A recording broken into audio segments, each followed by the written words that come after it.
the idea of having a music career dead? Is having a long-term career as a producer impossible? The answer is complicated, and I think the most important word in all of this is longevity. It's extremely hard to have a long-term career in music today. We've studied and worked with thousands of artists at this point, and we've identified 4 key reasons why a long-term career fails. In this video, we'll go through those reasons and what to avoid so you don't make the same mistakes. And if you notice, I'm using the word career deliberately. When you think about other jobs, you think about these long careers, right? You talk about someone that works in banking or they're a lawyer. It's like this lifelong pursuit. My mom was a special ed teacher for close to 40 years. That's a career. By the way, my mom is a saint. Love you, Ma. And for music, the concept of a full career was a thing. If we go back to the 60s, 70s, 80s, having a long-term career was possible. But it is very different today. It's more likely that you will see a producer, a DJ, or an artist have a very short run. Like they'll have a year, 2, 3 years, where they have a few really big songs. They get a few big shows, they have a tour, they make some decent money. Then things kind of dry up. We seem to forget how common this is. Something I'll do with a lot of my students is I'll have them go to like an old ultra flyer, 2010, 2009, and you go through some of the names on these old flyers and they're unrecognizable today. These are people that were at the height of music. They're playing ultra, they're playing one of the biggest festivals in the world on the main stage, and there are people today that have never heard of them. 15 years and they're gone. So why does this happen? It comes down to 4 areas. The first area is what I refer to as the audience dilemma. Picture an artist that you fell in love with when you're around, high school age, college age. You went to their shows, you loved their music, you really connected with them. And they captured a sound that you truly loved. But as you got a little bit older and went through your 20s, you found other artists. Your musical taste changed. And their stuff just stayed the same. And that artist is still touring with that same old stuff from 10 years ago. You've already seen those sets. You've already heard those songs plenty of times. So in this situation, the audience moves on. So we don't want that. But there's another scenario. In a different situation, I want you to picture an artist who's always trying to make a new sound. They're consistently just trying to go to the next new genre, the next new hot sound, and they never run into the problem from that first scenario because they'll keep getting new fans and a younger audience because they're constantly making the new thing. But there's a catch in this scenario as well. As they keep switching their sound, an older set of that audience is no longer going to be interested because they want to hear the old stuff, right? The stuff that they liked when they got into it. Isn't it the worst when you go to see your favorite artist and they don't play the classics? So what's the answer? You don't want to lose your original artists that might get old hearing the same old stuff, but you also want to keep gaining new fans that are just getting into the scene.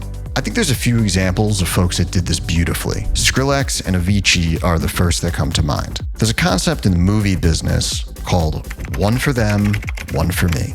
That's when an actor will go from doing like a big commercial mainstream movie, like a Marvel movie, and that's for like the wide audience. And then after that, they'll do like a tiny independent film, and that's like only for like the artsy weirdos like me. And we'll go to see that, but it's not the blockbuster. Skrillex has changed his sound so much over the last, 15, 20 years, but he still keeps the same DNA in his sound. Even in his more recent house run that he's had, you can still hear elements from the stuff he did in the 2010s. Avicii is a great example as well. His songs from 2009, 2010, Levels, Bromance, My Feelings for You, he never made that exact sound again after that, but there are elements of that DNA in everything. Wake Me Up, which is one of his biggest hits, is quite literally a country pop song. It was on the country charts. The melodies and the musicality of it, that's all signature Avicii. So what I think you have to do is find a balance. Evolve, but keep your DNA. Don't just chase sounds for the heck of it, and don't expect your original audience to stick with you if you're making the same old thing for 10 years. Try to stay true to your sound while blending that with new things that excite you. The next area that destroys longevity, this is what I call the technology dilemma. The music industry is an industry that is highly tied to technological advances, from the way you market your music to the way you make music. Technology is always changing. On the marketing side, if this were the 1990s, then you would have to spend a lot of time, effort, and money making music videos for MTV. If this were 2005, I'd say, well, you really have to get great at MySpace, really master MySpace. I sold out my first show using MySpace. But today, completely different. A lot of artists will get complacent in one area of marketing. They built up an audience, let's say on Facebook, but then that audience changes, or they end up on Instagram or TikTok, and the audience doesn't evolve with that technology. And little by little, the audience will lose the ability to connect with their audience, till eventually their audience is not on that platform anymore and they don't hear from them. And sadly, they become forgotten. The other side of technology is the music making side. I remember the first time I booked this legendary DJ AM. I picked him up from the airport and I noticed he didn't have any vinyl record crates or, binders with CDs in them.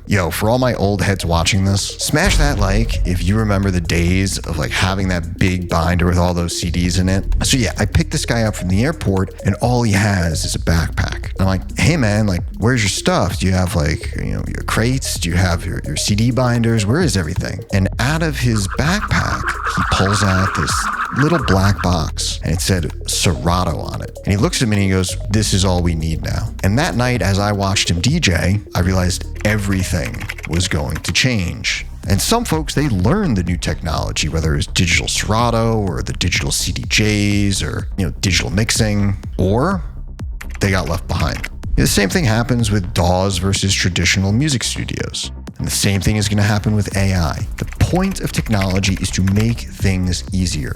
Your plugins, your VSTs, a lot of the things that are in your DAW are technological advancements that make things easier for you. CDJs are easier than traditional turntables. There's no needles, there's no warping, there's no lugging around the crates. And yes, AI, whether you love it or hate it, will make things easier and faster. And I'm not here to kind of discuss this on a philosophical level, but there will be other producers using this stuff for vocals, for samples, for mixing. And if it allows them to do things faster and more efficient, they will get ahead. This topic that we're talking about, this evolution and things constantly changing, this is a huge area that we discuss in our premium program. I'm going to have to give a shameless plug here, but I think it's a valuable lesson. Yes, we have a premium artist development program. Every year, we have students that are signing to the biggest labels, Anjuna, Monstercat, Spinnin, Armada. Each and every year, we have students playing EDC, Ultra, Tomorrowland. And one of the reasons why that happens, and kind of a weird aspect to our program, is that it never ends. There's no certificate of completion at Cosmic Academy. We have to keep learning. As we've discussed in this section, if you got really good doing things, the 2015 sound with 2015 technology and the 2015 marketing, by now, you'll be getting blown out of the water by the people that kept learning. So yeah, our program, it lasts forever. We continue to educate our students. We continue to mentor them over years. And our program is all based around community. So there's other artists and producers constantly exchanging these new ideas and new concepts. Hey, have you seen this new tool came out on Ableton? Everyone's got to check this out. Or hey, everybody, I just heard from the label that Spotify is changing this. Check that out. So we're always right on the ball. So if you do need help on the music side and the branding side, I'll leave a link to apply below in the comments. The next area is what I call the ego dilemma. If you truly analyze artists that have had decades of success, truly decades of success, they're always people that are highly collaborative. Diplo's been around for 20 years. He's put a lot of artists on, and he's constantly working with new artists. David Guetta, he's been doing this at the highest level for almost 30 years. He's put a lot of artists on. He's also constantly working with other folks. We actually had the privilege of meeting with David Guetta. He invited me and Zach over for coffee one day. It was incredible. And when I asked him about all this stuff, this was his response. He literally said, I have no ego. The problem that happens with the other artists that don't have longevity is they don't lift the people around them up. They're only in it for themselves. But when their status, when it starts dipping, they have no one to bring them up. A music career, it's not a straight line. It doesn't go like this. A music career is actually a roller coaster that goes up and down. And the only way that you can sustain it is by having support from other people. And it shouldn't matter if they're a bigger artist or a smaller artist or the same genre or outside your genre. Skrillex is another one. He does this the right way. He's been around for decades. He works with everyone and everyone supports him.